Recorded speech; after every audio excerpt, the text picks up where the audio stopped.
Welcome to my YouTube channel. आप सभी का स्वागत है हमारे इस हॉरर स्टोरी में। चलिए बढ़ते हैं हम अपने कहानी की तरफ। तो आज का कहानी है उड़ीसा का, 1990 का ये कहानी है। जिन्होंने हमें सुनाया है ये कहानी, जिन्होंने हमें बताया ये कहानी उनके नानी के घर का है। तो चलिए बढ़ते हैं कहानी की तरफ। कहानी का मेन उद्देश्य यही है कि लालच लालच इंसान को कहाँ से कहाँ ले जाता है। तो चलिए शुरू करते हैं। ये कहानी शुरू होती है उड़ीसा के एक छोटे से गांव में, जहाँ पर एक परिवार रहा करता था। उस गांव में एक मुखिया थे, जिनका नाम राम रतन साव था, जिनको लोग साव के नाम से बुलाते थे, साव जी। तो साव जी का सिर्फ एक बेटा था और दो बेटी थे। जो बेटा था वो सबसे बड़ा था और दो बेटी थे वो उनसे दो छोटे थे। दोनों बेटियों की शादी हो गई थी और साव साहब के जो लड़के थे उनका भी शादी हो गया था। उनके शादी से उनका एक छोटा सा बच्चा था जो करीबन 1.5 साल का था।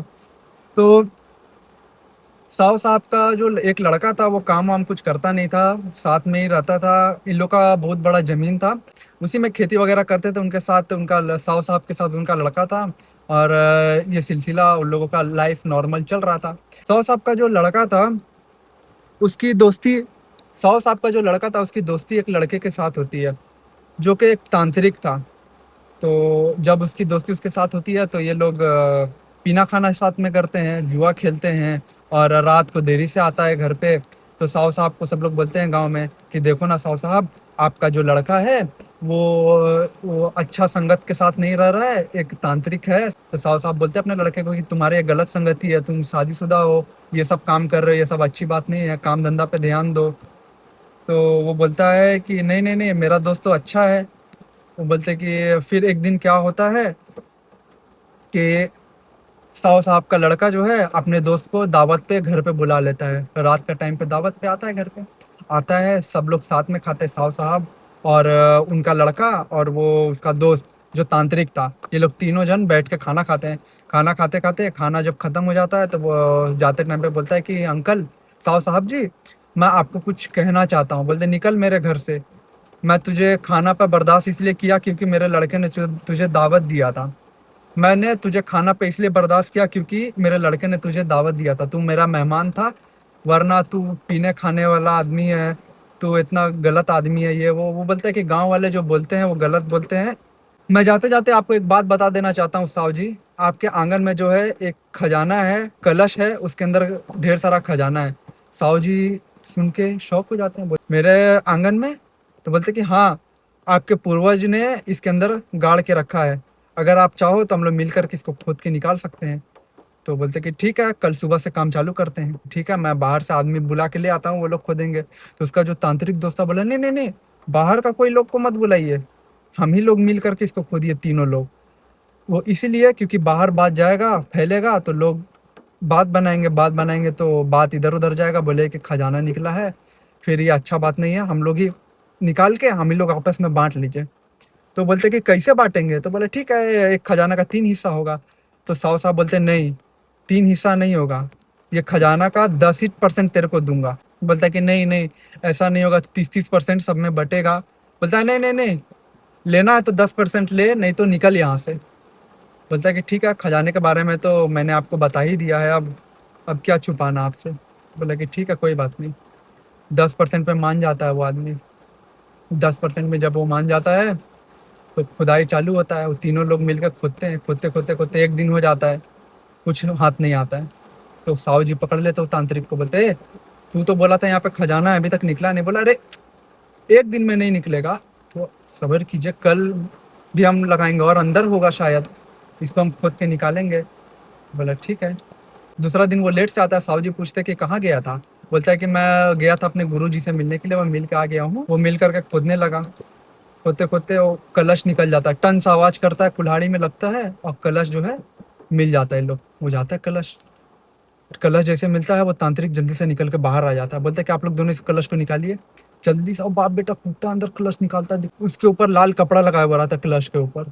उसके पिताजी जो साहु जी थे वो डायरेक्ट कलश का जो काला लाल कपड़ा था उसको हटाने वाले रहते। तांत्रिक बोलता है कि नहीं, कपड़ा नहीं हटाना है अभी, पहले इसका पूजा पाठ होगा, उसके बाद इसका कपड़ा निकाला जाएगा। बोलते ठीक है, इसको ले जाके घर पे रख दो तब तक। और हाँ, और हाँ, तांत्रिक उसका जो दोस्त था वो ये बोला कि जब तक के लिए मैं वापस नहीं आऊँगा, तब तक के लिए इसको खोलना नहीं कोई। तो बोलता है कि ठीक है, कोई बात नहीं, घर में रख देते हैं। दोपहर का टाइम था, 1 बज रहा था। वो यहाँ से चला जाता, बोलता मैं आता हूँ, तब आप पूजा-पाठ वगैरह ये सब करना। बोला ठीक है, कोई बात नहीं। जैसा उसका दोस्त जाता है, 5-6 बजता है, उसके पिताजी का नीयत बिगड़ने लगता है। बोलते हैं कि चल ना, खोल के देखते हैं अंदर कितना सोना, कुछ रख लेते हैं, जो बचेगा उसका 10% दे के उसको हटा देंगे। तो बोलता है कि नहीं पिताजी, ये सब गलत बात है। तो अपने पिताजी को बोलता है कि ये सब गलत बात है पिताजी, ऐसा मत करो। उसके पिताजी बोलते हैं कि तू अपना दोस्त का साइड ले रहा है, मेरा साइड नहीं ले रहा है तू। बोलता है नहीं नहीं, साइड किसी का भी रहा है, अभी मत इसको खोलिएगा। खोलने वोलने का बात ही चलते रहता है। वो कलश एक रूम में अलग रख दिया जाता है। ठीक है, शाम होता है, सब लोग खाना खाते हैं। जब से वो कलश बाहर निकलता है, तब से उनके घर में अजीब अजीब चीज महसूस होने लगता है। उसके पिताजी को लगता है कि कोई बौना आदमी उनके घर में घूम रहा है। तो जब वो खाना वाना खा के सोने जाते हैं, तो देखते हैं क्या कि कोई बौना आदमी उसको इसे देख रहा है, डरावना शकल का। शकल वकल कटा वटा है, बौना जैसा आदमी उनको देख रहा है। तो उनके पिताजी जो थे साहब साहब, वो डर गए। तो अपने बेटे को बुलाते, बोलते कि मेरे को ऐसा महसूस हो रहा है ना कि कोई बौना आदमी जो है मेरे को देख रहा है। बोलता नहीं नहीं, ऐसा कुछ नहीं है पिताजी, आपके दिमाग पे टेंशन हो गया है वो खजाने को लेकर के, आप सो जाइए। बोलते ठीक है। सुबह होता है, सब लोग उठता है। घर में झाड़ू लगाने के लिए उनकी बहू उठती है, जो उसके बेटे की औरत रहती है। जब झाड़ू लगाते रहती है, देखते कि अरे पिताजी अभी तक उठे नहीं। पिताजी तो सुबह ही में उठ जाते थे। बुला के लाई अपना पति को, देखती कि उनके गर्दन पे जो है पांचों उंगली का निशान है, लगता है किसी ने उनका गला घोट के मार दिया। आजू बाजू वाले लोग होते हैं, आते हैं, अंतिम संस्कार होता है उनका। तो पूरा दिन उनका वहीं निकल जाता है। अब दूसरा दिन आता है, अभी तक उसका दोस्त वहाँ पर आया नहीं। होता है टाइम होते होते, फिर उसके घर में किसी के चलने की आवाज़ आती है। बौना आदमी दिखने लगता है उनका लड़का को भी।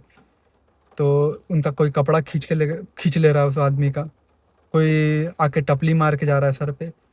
हंसने का आवाज़ आ रहा है घर में। एक ही दिन में उन लोग को पूरा परेशान कर दिया वो। रात होता है, वो अपनी बीवी के साथ सोता है। सुबह उठता है, उसका गला घोट के उसको भी कोई मार दिया था। उसका भी अंतिम संस्कार होता है 2 दिन के बाद।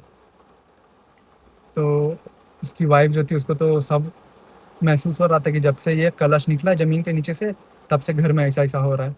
वो ताला मार के निकल जाती है अपना मायके। चाबी जो अपना पड़ोस में दे करके चली जाती है।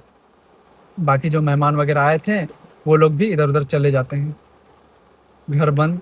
1 हफ्ते के बाद उसका दोस्त आता है, बोलता है देखते क्या गेट बंद है। बाजू में जाता है, बोलता है कि आजू बाजू वाले लोग से कि आपके बगल में जो घर है ये बंद क्यों है। तो वो लोग बोलते हैं कि देखो ना, अचानक से उन बाप बेटा मर गए, और उनकी जो बहू थी वो ताला मार के अपना मायके चली गई है अपने बच्चे को लेकर के। तो बोलता है कि ठीक है, कोई बात नहीं, आपको पता है इसका चाबी कहाँ है। बोलता है क्यों, चाबी क्यों चाहिए, पड़ोस ने पूछा। बोला कि मेरा कुछ सामान अंदर रह गया था, अब मैं उनका मायके जाऊंगा, उनको बुला के लाऊंगा, खोलूंगा तब ना। आप एक काम कीजिए, आप इसको खोल दीजिए, मैं एक बैग है मेरा सिर्फ छोटा सा, मैं वो लेकर के निकल जाता हूँ। पड़ोसी भी नॉर्मल बात समझे कि ठीक है, कोई बात नहीं। वो बंदा अकेले नहीं आया था, उसका जो दोस्त था वो अपने साथ अपने गुरुजी को भी लेकर आया था। वो लोग दोनों गए, कलश उठाए, बैग में डाले और लेकर के चले आए। तो अब आप लोग के दिमाग में सवाल हुआ होगा कि वो जो उसका दोस्त था उसको क्यों कुछ नहीं हुआ। जब वो लोग खजाना निकाल रहे थे, जब वो उसका दोस्त लेट से आया वहाँ पे, तब वो अपने गुरुजी के पास गया था। गुरुजी को सारा बात बताया, गुरुजी ऐसा ऐसा बात है, हम लोग खजाना निकाल रहे हैं। गुरुजी बोले अरे यार तुम लोग क्या कर रहे हो। वो खजाने के ऊपर कच्चा कलवा है, एक शैतान बिठाया हुआ है, बौना शैतान। अगर वो उस कलश को अगर तुमने हाथ लगाया बिना पूजा पाठ किए हुए, तो वो तुम्हें जिंदा नहीं छोड़ेगा, गला घोट के मार देगा। वो रक्षक है उसका। तब वो बोलता है, वो तो मना करके गया हुआ था कि इसको खोलिएगा मत, कोई कुछ करिएगा मत। और वो लोगों ने हाथ लगाया उसको और लालच भी किया खोलने के लिए। तो अब वो कलश लेकर के निकल गया, गया अपना पूजा पाठ किया, खोल के अपना यूज किया अपना। उसका दोस्त भी गायब हो गया लेकर के, अब पता नहीं कहाँ चला गया। वो घर अभी भी बंद है। तो आदमी को जो है लालच नहीं करना चाहिए। ये जो कहानी है, ये जो साहब साहब थे जिन्होंने मुझे ये स्टोरी बताया, साहब साहब इसके नाना थे।